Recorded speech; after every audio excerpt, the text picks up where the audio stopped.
hello friends मैं आज आपनालोকক मेमोरी बेस केटामान क्वेश्चन दिबले ओलाइछु एटा क्वेश्चन आइसिले राइट टू एडुकेशनर उपरत আজি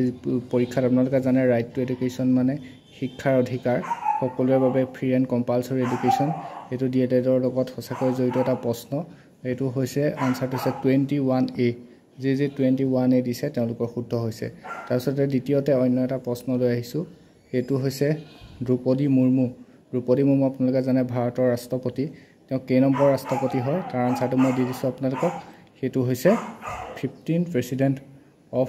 ইন্ডিয়া তেওঁ 15 নম্বৰ প্ৰেসিডেন্ট হয় তাৰ পাছত মেমৰি বেছত আৰু এটা কোৱেশ্চন আপোনালোকলৈ লৈ আহিছো